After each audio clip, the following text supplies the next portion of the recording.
তাহলে আজকে আমি আবার চলে এসেছি আপনাদের সামনে ওপিনিয়ন পোল নিয়ে। যা কথা আগে বলেছিলাম যে প্রত্যেক মাসে মাসে লোকসভা আসার আগে আমি আপনাদের সামনে ওপিনিয়ন পোল নিয়ে আসব, আর সেই জন্যই আজকে আমি উপস্থিত হয়েছি আপনাদের সামনে।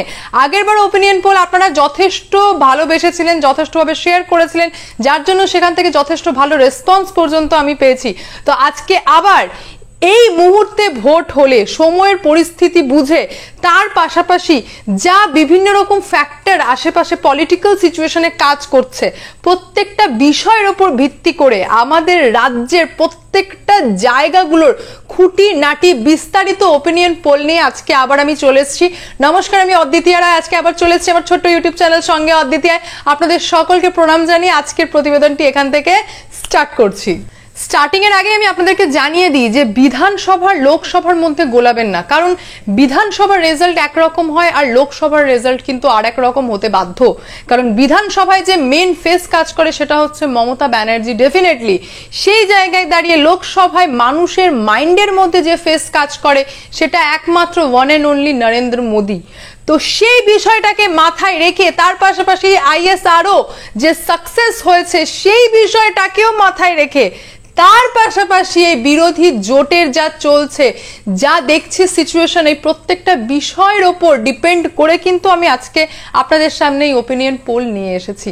তো স্টার্ট করব আমি ডেফিনেটলি আলিপুর দুয়ার থেকে। আলিপুর দুয়ার যেখানকার সাংসদ রয়েছেন জন বার্লা, আগেও জানি, এখনো জানি, আগের পোলেও বলেছি, এখনো বলছি আমি এই ওপিনিয়ন পোলে যে ডেফিনেটলি সেখান থেকে বিজেপি বেরোতে বাধ্য। কারণ আলিপুর দুয়ারে বরাবর বিজেপি স্ট্রং, আর সেটাই কিন্তু এখনো পর্যন্ত বহাল থাকছে, যার জন্য আলিপুর দুয়ারকে আমি বিজেপির খাতায় ফেলছি। নেক্সট আমি আপনাদের সামনে যেটা আলোচনা করব সেটা হচ্ছে আরামবাগ। আরামবাগে আমি আপনাদেরকে আগের বারও বলেছিলাম যে অপরূপা পোদ্দার, এই অপরূপা পোদ্দার কিন্তু নিজের ইমেজ যথেষ্টভাবে ডাউন করেছেন, কারণ ওনাকে আর সেইভাবে খুঁজে পাওয়া যায় না। ইভেনচুয়ালি আমি আগের বার যে ওপিনিয়ন পোল করেছিলাম সেখানে আরামবাগের লোকাল কিছু সাধারণ জনগণ পর্যন্ত আমার ওপিনিয়ন পোলকে সমর্থন জানিয়েছিলেন, আর ওনারা বলেছিলেন যে হ্যাঁ দিদি আপনি ঠিক বলছেন, আরামবাগ কিন্তু এবার বিজেপির দিকেই থাকবে। সুতরাং সাধারণ জনগণের কমেন্টের ওপর ভিত্তি করে, তার পাশাপাশি বর্তমান পলিটিক্যাল পরিস্থিতি আরামবাগে যা রয়েছে, তাতে কিন্তু অপরূপা পোদ্দারের জন্য ভীষণ টাফ হতে চলেছে। সেই কারণে যদি বিজেপি সেখান থেকে একটা ভালো ক্যান্ডিডেট চুজ করেন তাহলে বিজেপি বেরিয়ে যাবে নিঃসন্দেহে। নেক্সট আমি আপনাদের সামনে যে সিটটা নিয়ে আসবো সেটা আসবো আসানসোল। হ্যাঁ, যেখানকার সাংসদ হঠাৎ করে বিহার থেকে তুলে আনা হয়েছে শত্রুঘ্ন সিনহা। ওনাকে আমি জানি খুব ভালো করে যে আসানসোলের সাধারণ লোকজন কখনোই দেখতে পান না, শুধুমাত্র প্রচারের সময় ওনাকে দেখতে পাওয়া যায়। ওই যে তারকা নিয়ে একটা ভিডিওতে বলেছিলাম সেরকমই কেসটা কোথাও না কোথাও। এবার আমি আপনাদেরকে বলি যে বাবুল সুপ্রিয়র কথা। বাবুল সুপ্রিয় কিন্তু আগের বার বিজেপির দিক থেকে প্রায় 2 লক্ষের কাছাকাছি ভোট নিয়ে জিতেছিলেন, কিন্তু যখন থেকে তিনি তৃণমূল কংগ্রেসে গেছেন, তৃণমূল কংগ্রেসের নিজের দলের লোকজন পর্যন্ত বাবুল সুপ্রিয়কে সেইভাবে মেনে নিচ্ছেন না। যখন পর্যন্ত বাবুল সুপ্রিয়কে আমরা হাইলাইট হতে দেখেছি, শুধুমাত্র দেখেছি তৃণমূল কংগ্রেসের লোকজনের সঙ্গে ঝামেলা অশান্তি করে হাইলাইট হতে, অর্থাৎ কোথাও না কোথাও বোঝাই যাচ্ছে যে বাবুল সুপ্রিয়র সঙ্গে তৃণমূলের লোকজনের সেইভাবে কিন্তু পড়ছে না। এবার বাবুল সুপ্রিয় ফেসটাকে পাশে রেখে আপনাদেরকে জানিয়ে দিই যে আসানসোলে কিন্তু নন বেঙ্গলের সংখ্যা বেশি, যার জন্য সেখানে মোদি ফ্যাক্টর একটা বিশাল বড়ভাবে কাজ করে, অর্থাৎ মোদি ওয়েব। সেই কারণে আসানসোলকে আমি ডেফিনেটলি বিজেপির খাতায় ফেলতে বাধ্য হচ্ছি। নেক্সট আমি আপনাদের সামনে যে সিটটা নিয়ে আলোচনা করব সেটা খুবই ইম্পর্টেন্ট একটা সিট, সেটা হচ্ছে বহরমপুর।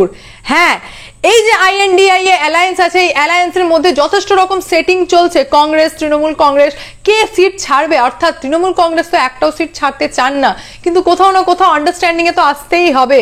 সেই জায়গায় দাঁড়িয়ে যেহেতু আন্ডারস্ট্যান্ডিং এ আসছে না, তৃণমূল কংগ্রেস যদি সত্যিই বহরমপুরটাকে কম্প্রোমাইজ করে দেয় তাহলে অধীর চৌধুরী যা পার্সেন্টেজ, যা ভোট পার্সেন্টেজে জেতেন তার থেকে আরো বেশি, অর্থাৎ বিপুল সংখ্যার ভোটে জিততে চলেছেন বহরমপুর থেকে। কারণ সাধারণ জনগণ তো ডেফিনেটলি অধীর চৌধুরীকে পছন্দ করেনি, আর তার পাশাপাশি যদি সত্যি করে তৃণমূল কংগ্রেস ছেড়ে দেয় সিট তাহলে তো অধীর চৌধুরীর জন্য সেটা খুবই মধুর হতে চলেছে, যার জন্য বহরমপুরকে আমি অতি অবশ্যই কংগ্রেসের খাতায় ফেলছি।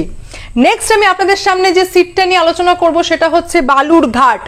বালুরঘাটে আমরা আগেও দেখেছি 45% ভোটারদের ওপর ডিপেন্ড করে বিজেপি জিতেছিল ওখান থেকে। সেই জায়গায় সুকান্ত মজুমদার কিন্তু যথেষ্ট স্ট্রং একজন প্রার্থী, কিন্তু এটাও বলতে হয় যদি বিজেপি থেকে সুকান্ত মজুমদারকে চয়েস না করে অন্য কোনো প্রার্থীও দিয়ে থাকে তারপরেও বালুরঘাট কিন্তু বিজেপি জিততে বাধ্য। ওই যে লোকসভায় মোদি ওয়েব কাজ করে আপনাদের সামনে আগেও বলেছিলাম, এখনো বলছি। তার পাশাপাশি পূর্ববর্তী রেজাল্ট দেখার পর এখন বলতে বাধ্য প্রায় 50%-এর ওপর ভোটার কিন্তু বিজেপিকে সাপোর্ট করতে চলেছে বালুরঘাটে, যার জন্য বালুরঘাটকে আমি অতি অবশ্যই বিজেপির খাতায় ফেলছি।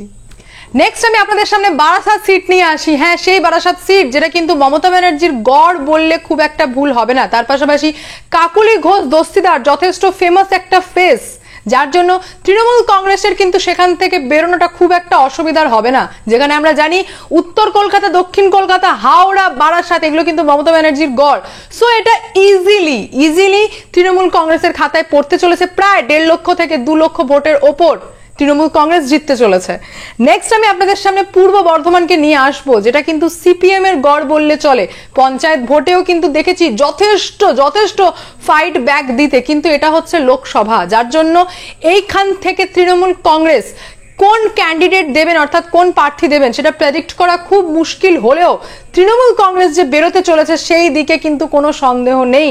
পূর্ব বর্ধমান থেকে ডেফিনেটলি তৃণমূল কংগ্রেস বেরোতে চলেছে। তার পাশাপাশি একটা ছোট্ট করে বলে দিই আপনাদেরকে, যেহেতু আইএনডিআই অ্যালায়েন্সে সিট শেয়ারিং এর একটা বড় ব্যাপার চলছে, যার জন্য সিপিএম এর কিন্তু ইমেজ কোথাও না কোথাও ডাউন হচ্ছে। সিপিএম বলে না, এই জোটের মধ্যে যারাই এরকম সিট শেয়ারিং এর ব্যাপারে আসছে কোথাও না কোথাও বলি কিন্তু হচ্ছেন এই পূর্ব বর্ধমানে যারা সিপিএম কে সাপোর্ট করছেন ওনাদের মতো লোকজনরা। তো এই সব বিভিন্ন ফ্যাক্টরের উপর ডিপেন্ড করে আমি বলছি পূর্ব বর্ধমান কিন্তু যেতে চলেছে তৃণমূল কংগ্রেসের খাতায়। নেক্সট আমি আসবো দুর্গাপুর, যেটা কি আগের বছরের যদি ভোট আমরা লক্ষ্য করে থাকি তাহলে দেখবো 3000 প্রায় 3000-এর বেশি ভোটে কিন্তু জিতে গেছিল বিজেপি। আর এখানে বাইরের অর্থাৎ নন বেঙ্গলির সংখ্যা বেশি থাকার জন্য দুর্গাপুরে বিজেপি একটা আবহাওয়া অর্থাৎ মোদি ওয়েভ থাকার জন্য দুর্গাপুর সিটকে আমি অতি অবশ্যই বিজেপির খাতায় ফেলবো। নেক্সট আমি আপনাদের সামনে বাঁকুড়াকে নিয়ে বলবো। হ্যাঁ, নো ডাউট সেই বাঁকুড়া যেখানে সুভাষ সরকার কেন্দ্রীয় প্রতিমন্ত্রী, তো সেই জায়গা থেকে যদি সিট বিজেপি না বের করতে পারে তাহলে সেটা ভীষণ অবাক করা ব্যাপার হবে, যার জন্য নো ডাউট বাঁকুড়া বিজেপির খাতায় পড়তে চলেছে। নেক্সট বনগাঁ। হ্যাঁ, সেই বনগাঁ যেটা শান্তনু ঠাকুরের গড় বললেই চলে। হ্যাঁ, পঞ্চায়েত ইলেকশনে শান্তনু ঠাকুর কিন্তু একটু ডামাডল হলেও যেহেতু উনি কেন্দ্রীয় মন্ত্রী রয়েছেন আর সেখান থেকে যদি বিজেপি সিট বার না করতে পারেন লোকসভায়, তাহলে কিন্তু আমার মনে হয় কোথাও না কোথাও শান্তনু ঠাকুর মুখ দেখাতে পারবেন না, যার জন্য জাল লাগিয়ে তিনি কিন্তু খাটছেন। ইভেন আমার যতদূর মনে হয় নো ডাউট সেখান থেকে বিজেপি কিন্তু বেরোতে চলেছে। আর তারপর কেন্দ্রীয় মন্ত্রী যেহেতু শান্তনু ঠাকুর, তো সেই একটা ফ্যাক্টর ডেফিনেটলি কাজ করবে। সো আমি ডেফিনেটলি বনগাঁটা বিজেপির খাতায় ফেলতে চলেছি। নেক্সট আমি আপনাদের সামনে ব্যারাকপুর সিটকে নিয়ে আলোচনা করব। সেই ব্যারাকপুর সিট যেখানে অর্জুন সিং এর দবদবা কিন্তু না বললেই নয়। আগের বছর খুব কম ভোটে জেতার পরেও অর্জুন সিং এর ফ্যাক্টর কিন্তু বিশাল ভাবে কাজ করে ব্যারাকপুরে। কিন্তু এখন আমি বলতে বাধ্য হচ্ছি যে আমার অ্যানালাইসিস অনুযায়ী ওখানকার বেশ কিছু লোকাল পাবলিকের সঙ্গে কথাবার্তার মাধ্যমে আমি যা বুঝতে পেরেছি তাতে অর্জুন সিং এখন কিন্তু সেই ফ্যাক্টরটা ভাবে কিন্তু কাজ করছে না যা আগে করতো, যার জন্য এখন আমি বিজেপি সাপোর্টার আর তৃণমূল কংগ্রেসের সাপোর্টারের যদি নাম নিয়ে থাকি তো সেক্ষেত্রে বলতেই হয় যে বিজেপির সংগঠন ওখানে কিন্তু একদম উইক, যার জন্য ব্যারাকপুরকে আমি তৃণমূল কংগ্রেসের খাতায় ফেলতে চলেছি। নেক্সট আমি আপনাদের সামনে বসিরহাটকে নিয়ে আসবো। সেই বসিরহাট যেখানে নুসরাত জাহানের একটা চমক ধমক বিশাল কাজ করে, কিন্তু এখন আমি বলতে বাধ্য হচ্ছি যে তৃণমূল কংগ্রেস যদি আবার নুসরাত জাহানকে টিকিট দেবেন কি দেবেন না জানি না, কি ঘটবে না, নুসরাত জাহানই প্রার্থী হবেন কিনা আমি সেটাও জানি না, কিন্তু বসিরহাট তৃণমূল কংগ্রেসের গড় হিসেবে এই বসিরহাটটা অতি অবশ্যই তৃণমূলের কংগ্রেসের খাতায় যেতে চলেছে আমার ওপিনিয়ন পোল ওয়াইজ। নেক্সট আমি আপনাদেরকে বলবো বীরভূম শতাব্দী রায়। সেই শতাব্দী রায় যাকে এখন মানুষ কিন্তু কোনোভাবেই মেনে নিচ্ছেন না। ওনার অ্যাটিটিউডের বেশ কিছু ভিডিও এমনভাবে ভাইরাল হয়েছে, তার পাশাপাশি বীরভূমের লোকাল পাবলিকের কাছ থেকে শতাব্দী রায়ের প্রতি যে কমেন্টগুলো আমি পেয়েছি সেগুলো কিন্তু একদমই ভালো সাইন নয়, যার জন্য বীরভূমকে আমি কোনোভাবে বিজেপি ছাড়া তৃণমূলের খাতায় দিতে পারবো না। এখন অনুব্রত মণ্ডল জেলে যাবার পর থেকে আরো কিন্তু কোথাও না কোথাও বীরভূম হাতছাড়া হয়েছে তৃণমূল কংগ্রেসের। তার পাশাপাশি টিএমসির সংগঠন কিন্তু বীরভূমে ধীরে ধীরে ভাঙতে লেগেছে ওনাদের নিজেদের দলের মধ্যেই সংঘাতের জন্য, যার জন্য বীরভূমকে আমি, যেহেতু এটা লোকসভা ভোট বিধানসভা নয়, তার জন্য আমি বীরভূমকে বিজেপির খাতায় দিতে চলেছি।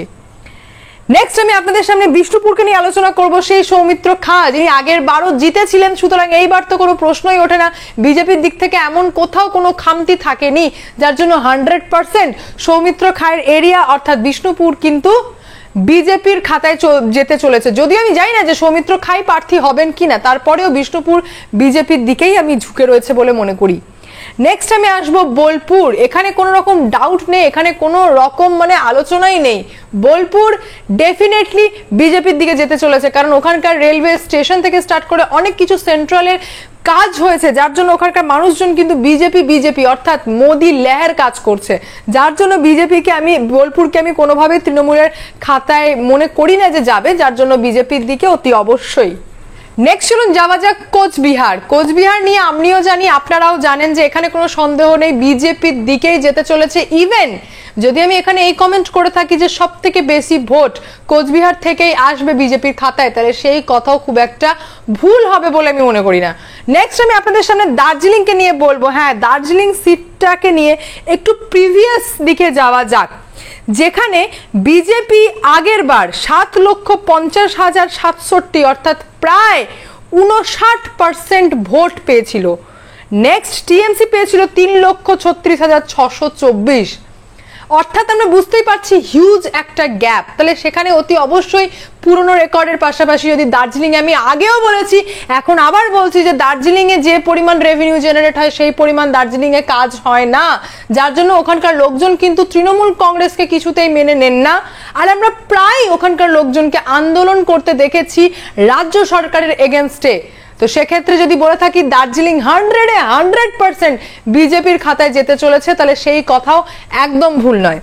নেক্সট আপনাদের সামনে প্রেজেন্ট করি আমি ডায়মন্ড হারবার। এই সিটটা কিন্তু ভীষণ ইন্টারেস্টিং, কারণ এই সিটটাকে নিয়ে একটা কমেন্ট উঠে এসেছে যে আইএসএফ প্রার্থী দিতে পারে, আর সেই প্রার্থী আর কেউ না, নওশাদ সিদ্দিকী যদি প্রার্থী হয়ে থাকেন তাহলে কিন্তু খেলা অন্যরকম হবে, অর্থাৎ গেমটা অন্যরকম ঘুরবে। যদি আইএসএফ প্রার্থী দেয় তাহলে এইটুকু কনফার্ম আমি আপনাদেরকে বলতে পারি যে বিজেপি কিন্তু সেখানে নিজের দবদবাটা হালকা করে লুজ করে দেবে, আর তৃণমূল কংগ্রেসকে ইন্টেনশনালি হারানো হবে। আর যদি নওশাদ সিদ্দিকী প্রার্থী না হন বা আইএসএফ এর দিক থেকে স্ট্রং না থাকে বা যাই হোক, এখানে আমাকে বলতেই হচ্ছে যে তৃণমূল কংগ্রেস জিতছে। যেহেতু আমি এখানে আপনাদের সামনে ওপিনিয়ন পোল নিয়ে এসেছি, এটা কিন্তু ভীষণ টাফ একটা সিট, এটাকে নিয়ে একটা কন্ট্রোভার্সি চলছে, বাট তারপরেও যেহেতু এটা আমার ওপিনিয়ন পোল, তো এটাকে আমি তৃণমূল কংগ্রেসের খাতায় দিতে চলেছি। নেক্সট আমি আপনাদের সামনে প্রেজেন্ট করব দমদম। আমি জানি না যে সৌগত রায় আদৌ প্রার্থী হবেন কি না, বিজেপির সংগঠন কিন্তু দমদমে এখন দেখা যাচ্ছে যথেষ্ট স্ট্রং, যার জন্য দমদমকে আমি বিজেপির খাতায় দিতে চলেছি। নেক্সট আমি আপনাদের সামনে ঘাটালকে নিয়ে বলি। ঘাটালে কিন্তু বারবার একটাই কথা, সেটা হচ্ছে দীপক অধিকারী অর্থাৎ দেব। ঘাটালে তৃণমূল কংগ্রেসের বিজেপির থেকে অনেক বেশি ফ্যাক্টর কাজ করে দেব অর্থাৎ দীপক অধিকারী, যার জন্য যদি তৃণমূল কংগ্রেস থেকে দেবকে টিকিট দেওয়া হয় আর দেব যদি দাঁড়ায়, তাহলে অতি অবশ্যই তৃণমূল কংগ্রেসই বেরোবে। তাছাড়া কিন্তু গন্ডগোল আছে, অর্থাৎ বিজেপি সংগঠনও কিন্তু ঘাটালে খুব একটা উইক না। তা সত্ত্বেও যেহেতু এটা সঙ্গে অদ্বিতীয় ওপিনিয়ন পোল, তার জন্য আমি এটাকে তৃণমূল কংগ্রেসের খাতায় দিতে চলেছি। নেক্সট আমি আপনাদের সামনে হুগলিকে নিয়ে বলবো। হ্যাঁ, আগের ওপিনিয়ন পোল যেটা আমি করেছিলাম এই সঙ্গে অদ্বিতীয় ইউটিউব চ্যানেল থেকে, সেখানে আপনাদেরকে বলেছিলাম যে লকেট চ্যাটার্জি কিন্তু সেইভাবে আর কাজ করছেন না, যার জন্য হুগলি তৃণমূল কংগ্রেস পেতে চলেছে। কিন্তু এখন যেভাবে আমরা লকেট চ্যাটার্জিকে অ্যাক্টিভ দেখতে পাচ্ছি, যেভাবে তিনি আগের মতো আবার মানুষের সঙ্গে কানেক্ট করা স্টার্ট করেছেন, তাতে কিন্তু মনে হচ্ছে যে একটা টাফ কম্পিটিশনের দিকে যাচ্ছে, একটা হেলদি কম্পিটিশনের দিকে কিন্তু যাচ্ছে। সেই কারণে হুগলিকে কিন্তু আমি এইবার বিজেপির খাতায় দিতে চলেছি।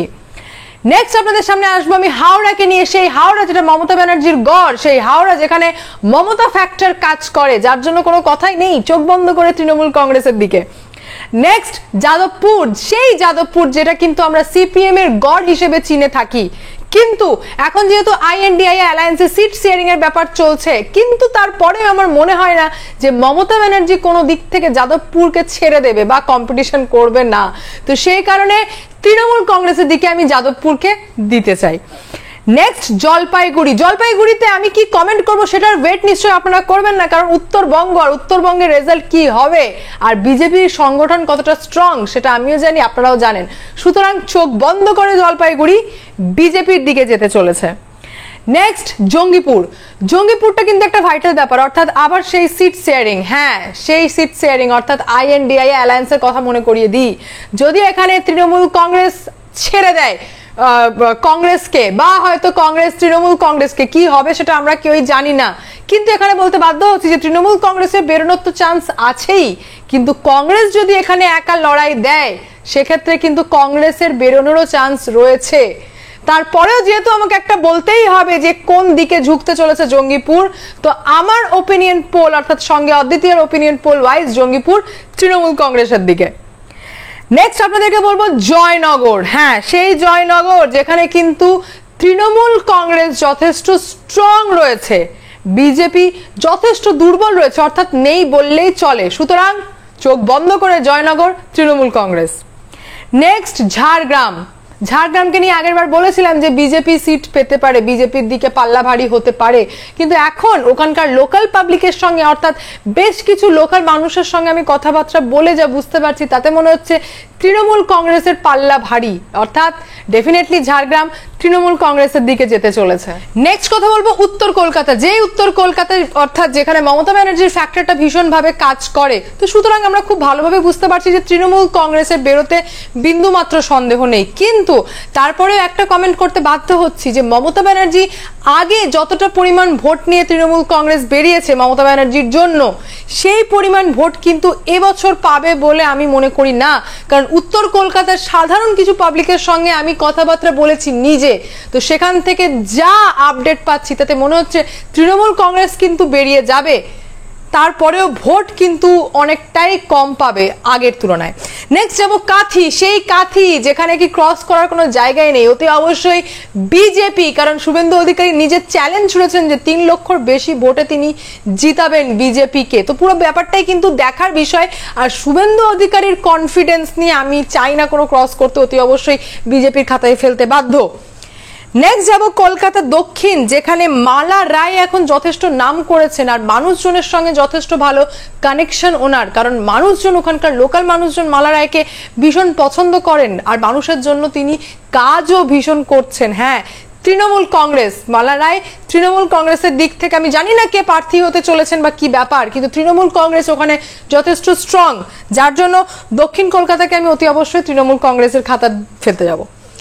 নেক্সট হচ্ছে কৃষ্ণনগর, হ্যাঁ কৃষ্ণনগর মহুয়া মিত্র, এটা নিয়ে বলতেই হয় যে কৃষ্ণনগরের যখন লোকাল কিছু লোকজনের সঙ্গে কথা বলার চেষ্টা করেছি আমি, আমার এই ছোট্ট ইউটিউব চ্যানেলেরই বেশ কিছু পাবলিক রয়েছেন যাদের কৃষ্ণনগরে বাড়ি, আর ওখানকারই বেশ কিছু কৃষ্ণনগরের লোকের সঙ্গে আমি হোয়াটসঅ্যাপে নিজে কথা বলেছি, তো ওনাদের কথাবার্তা শুনে যা বুঝতে পেরেছি মহুয়া মিত্র নাম শুনেই কিন্তু রেগে যাচ্ছেন, যার জন্য আমার তো সাহস নেই তৃণমূল কংগ্রেসকে ওই সিটটা দেওয়ার, যার জন্য বিজেপির দিকে ফেলতে চলেছি। নেক্সট আমরা যাব মালদা দক্ষিণ, এখানে একটা ব্যাপার রয়েছে, যদি সিট শেয়ারিং এর জন্য মমতা ব্যানার্জি কম্প্রোমাইজ করে যায় বা রাহুল গান্ধী নিজের সিট না ছাড়তে চায়, তাহলে অতি অবশ্যই মালদা দক্ষিণ কিন্তু কংগ্রেস যথেষ্ট স্ট্রং রয়েছে। তৃণমূল যদি কংগ্রেস নিজের প্রার্থী না দেন, তৃণমূলকে ছেড়ে দেন, তাহলে সেক্ষেত্রে তৃণমূল বেরিয়ে যাবে, এটাই স্বাভাবিক। কিন্তু যেহেতু এটা আমার চ্যানেলের ওপিনিয়ন পোল, তার জন্য আমি এখানে কংগ্রেসকে সিট দিতে বাধ্য, কারণ আমি মনে করি না যে রাহুল গান্ধী কোনোভাবে এই বোকামিটা করবে, অর্থাৎ মালদা দক্ষিণ এতটা স্ট্রং কংগ্রেস থাকার পর সেই সিটটা ছাড়বে। যাই হোক, নেক্সট আমি যাব মালদা উত্তর, যেখানে সাংগঠনিকভাবে কিন্তু বিজেপি যথেষ্ট স্ট্রং রয়েছে আর এটাকে আমি বিজেপির দিকে ফেলতে বাধ্য। নেক্সট মথুরাপুরে কোনো কথাই নেই, এখানে কিন্তু সেই একই ব্যাপার যে বিজেপির সংগঠন স্ট্রং নয়, যার জন্য মথুরাপুর টিএমসি চোখ বন্ধ করে বেরোচ্ছে, কোনো সন্দেহই নেই। মেদিনীপুর মেদিনীপুর মেদিনীপুর মেদিনীপুরকে নিয়ে আমার বলার তো অপেক্ষা রাখেন না, আপনারা প্রত্যেকেই জানেন মেদিনীপুর ডেফিনেটলি বিজেপির দিকে যেতে চলেছে। নেক্সট আমরা যাবো মুর্শিদাবাদ, সেই মুর্শিদাবাদ যেখানে আবু তাহেরের দবদবা যথেষ্ট, যার জন্য কোনো সন্দেহ নেই মুর্শিদাবাদ তৃণমূল কংগ্রেস। নেক্সট যাবো পুরুলিয়া, হ্যাঁ পুরুলিয়া জ্যোতির্ময় সিং মাহাতো, হ্যাঁ তিনি কিন্তু আগের বারও জিতেছিলেন বিজেপির হয়ে, যার জন্য কোনো সন্দেহ নেই। পূর্ববর্তী রেজাল্ট দেখার পর এখন ইজিলি বলতে পারছি যে পুরুলিয়া বিজেপি পেতে চলেছে।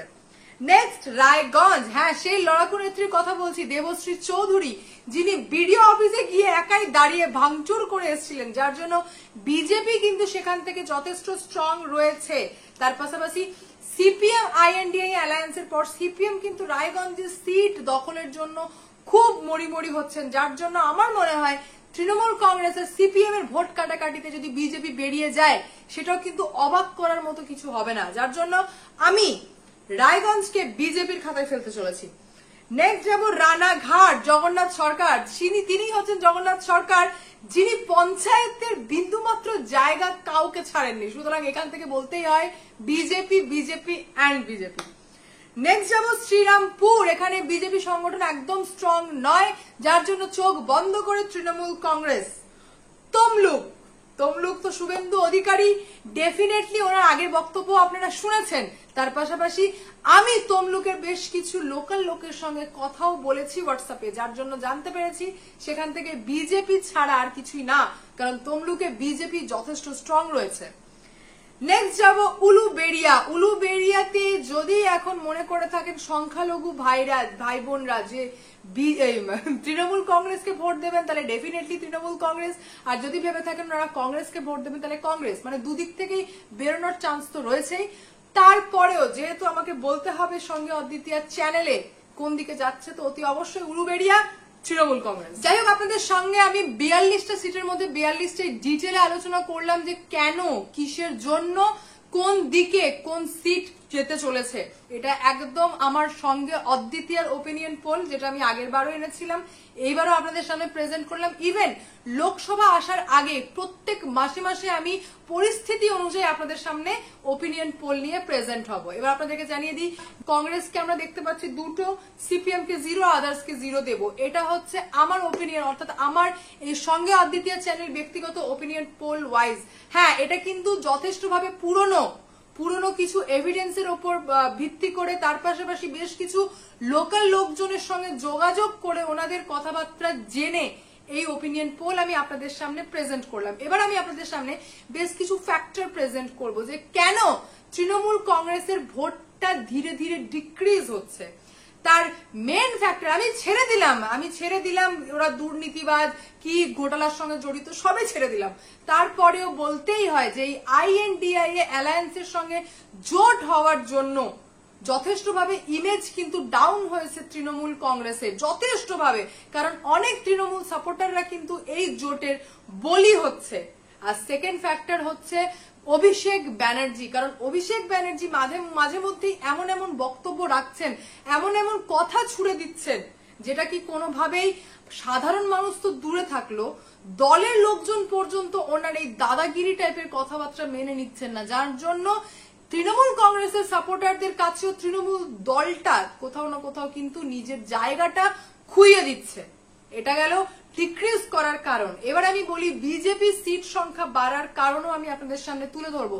প্রথম হচ্ছে আইএসআরও, এই যে সাকসেস, এই সাকসেসে কিন্তু মোদি পপুলারিটি যেটা ছিল, মোদি ওয়েভ, আমি বারবার আপনাদেরকে বলি যতটা ছিল তা কিন্তু আরো বেশি ইনক্রিজ করেছে আইএসআরওর এই চাঁদের ল্যান্ডিং, এই যে পুরো ব্যাপারটা সাকসেস হওয়ার জন্য নরেন্দ্র মোদী ফ্যাক্টর কিন্তু আমি আবার আপনাদেরকে মনে করিয়ে দিচ্ছি, লোকসভাতে নরেন্দ্র মোদী ফেস কাজ করে, যার জন্য আইএসআরও একটা কিন্তু বড় ফ্যাক্টর। সেকেন্ড ফ্যাক্টর হচ্ছে এলপিজি গ্যাস, যেটাতে 200 টাকা দাম কমানো হয়েছে, যার জন্য অনেক মানুষ রিলিফ পেয়েছেন, এটাও কিন্তু একটা বড়সড় ফ্যাক্টর বিজেপির সিট বাড়ার দিকে। যাই হোক, আজকে এই পর্যন্তই, দেখা হচ্ছে আবার কালকে নেক্সট ভিডিওতে আপনাদের সাথে। ভালো থাকবেন, সুস্থ থাকবেন, সঙ্গে অদ্বিতীয় চ্যানেলকে অতি অবশ্যই সাবস্ক্রাইব করবেন, আমার ফেসবুক পেজ সেখানে গিয়ে অতি অবশ্যই ফলো করবেন। তার পাশাপাশি আমার হোয়াটসঅ্যাপ নাম্বার আপনাদের সঙ্গে শেয়ার করা আছে, অতি অবশ্যই আপনাদের এরিয়াতে কোনো ঘটনা ঘটলে সেটার ভিডিও ক্লিপ নিয়ে আমার সঙ্গে শেয়ার করবেন, তাহলে সেই খবরটা আমি আমার এই ছোট্ট ইউটিউব চ্যানেল সঙ্গে অদ্বিতীয় রিভিল করব। আপাতত জন্য টাটা, ভালো থাকবেন, সুস্থ থাকবেন, যা হবে স্পষ্ট হবে। সঙ্গে অদ্বিতীয় চ্যানেলকে অতি অবশ্যই সাবস্ক্রাইব করবেন।